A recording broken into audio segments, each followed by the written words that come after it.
يا أهلا وسهلا بكم متابعينا الأعزاء في كل مكان.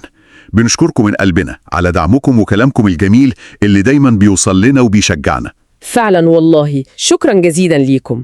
ولو لسه حد جديد بيسمعنا لأول مرة، نتمنى تشترك في القناة وتفعل الجرس عشان تكون أول واحد يعرف لما ننزل حاجة جديدة. ويا ريت بقى لو الحلقة عجبتكم تعملوا لايك وشير، عايزين نوصل لأكبر عدد ممكن. أكيد دعمكم ده هو اللي بيخلينا نكمل. النهاردة بقى هنتكلم في موضوع شاغل ناس كتير الفترة دي، حكايات وأخبار وقصص بتدور حوالين عدد من صناع المحتوى المعروفين في مصر. الفترة الأخيرة دي كان فيها كلام كتير عن شخصيات زي أم جوجو أو أم جنى وآلاء حوارات وحسن ونهال والإخوات هدى وياسمين، وكمان ياسمين شاهين ونور تشانل وسمر. الأسماء كتير والمواضيع متشعبة. بالظبط. وهنحاول النهاردة نلقي الضوء على أبرز النقاط اللي اتقالت بخصوصهم ونفهم إيه اللي بيحصل بالظبط. خلينا نبدأ بموضوع الحوادث الصحية اللي حصلت. أم جوجو تحديداً عمل قلق وجدل. بس دي مش أول مرة صحتها تكون محور كلام، مش كده؟ لا خالص، زي التكميم وتحويل المسار، والناس دايما بتنتقد فكرة إنها ممكن تكون بتصور حتى وهي تعبانة أو بتتجاهل نصايح الدكاترة عشان المحتوى. فالناس شافت إن الموضوع الأخير ده مش مجرد تعب عادي يعني. في ناس كتير اعتبرته زي جرس إنذار كده، بيوضح إن في اختيارات ممكن تكون خطر، زي إن الواحد يتجاهل كلام الدكتور أو يعمل حاجات طبية في البيت من غير إشراف.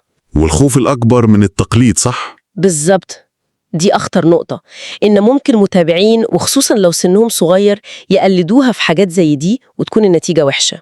وفي كلام اتقال إن ده حصل فعلا وإن في حالات اتأذت. لا حول ولا قوة إلا بالله. هي نفسها قالت إن دعاء والدتها هو اللي نجاها. هي ذكرت النقطة دي، والموضوع ده مش عندها بس على فكرة. سمر كمان شفناها بتنزل فيديوهات وهي تعبانة وبتاخد محاليل، فده بيخلي الواحد يسأل هل المحتوى أهم من الصحة؟ إيه الأولويات بالظبط؟ سؤال مهم فعلا، وده ياخدنا النقطة تانية مرتبطة بالموضوع ده، وهي فكرة المصداقية بقى والجدل اللي بيحصل حوالين المحتوى نفسه. تمام، زي مثلا موضوع شهادة المكياج بتاعت آلاء حوارات. اللي خدتها من الإمارات. هي كانت مبسوطة بيها وبتقول ده تطوير لشغلها. صح، بس في ناس طلعت تقول إشاعات إنها اشترت الشهادة دي. مع إن أي كورس احترافي طبيعي بيكون مدفوع الأجر، فكرة الشراء دي مش منطقية قوي. ما هو ده اللي بنقوله، ممكن يكون تفسير سطحي أو في سوء نية. الأقرب إنه استثمار في نفسها وفي شغلها، بس ده بيورينا إزاي كل خطوة بيعملوها بتتحلل وتتفسر بألف طريقة. زي برضو سفرية حسن ونهال للساحل. بالظبط، الفيديو اللي ظهر فيه صحاب نهال معاهم، الناس انتقدت الفكرة نفسها من ناحية العادات والتقاليد، وإزاي ده ممكن يأثر على صورة المحتوى العائلي بتاعهم. واللي كان ملفت قوي دقة ملاحظات الناس في التعليقات، لدرجة إن فيه اللي قال ممكن الفيديو ده يعمل مشاكل بينهم. فعلا، أو إن الهدف أصلا كان إثارة الجدل عشان المشاهدات تزيد. قد إيه الجمهور متابع ومركز وبيربط الأحداث ببعضها. والتوتر ده بنشوفه بشكل تاني خالص بين الأخوات هدى وياسمين. بينهم شد وجذب كده على السوشيال ميديا، تلميحات في عناوين الفيديوهات أو في البوستات.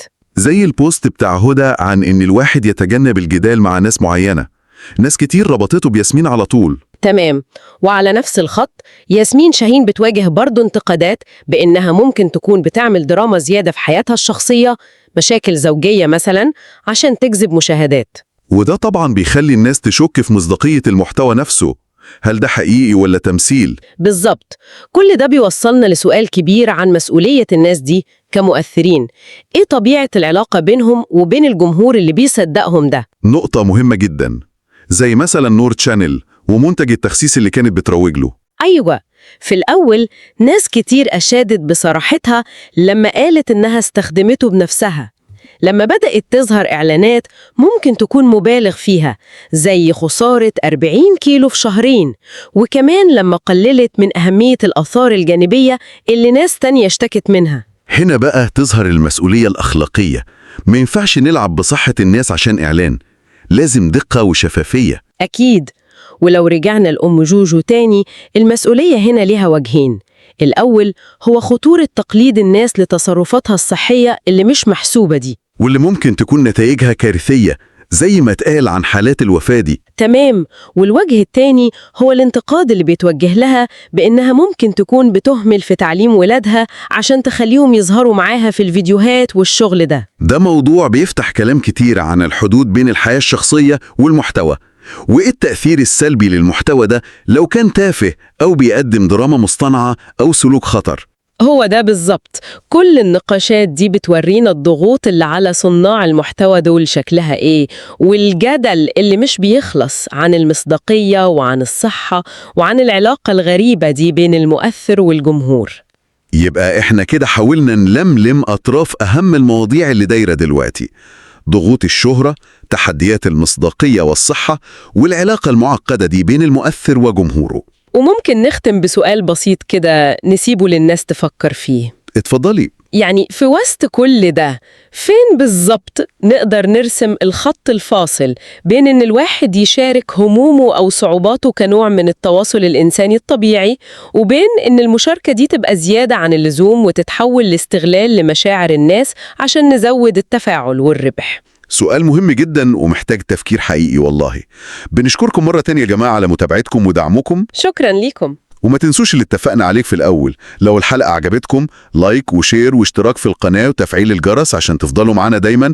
نشوفكم على ألف خير قريب إن شاء الله.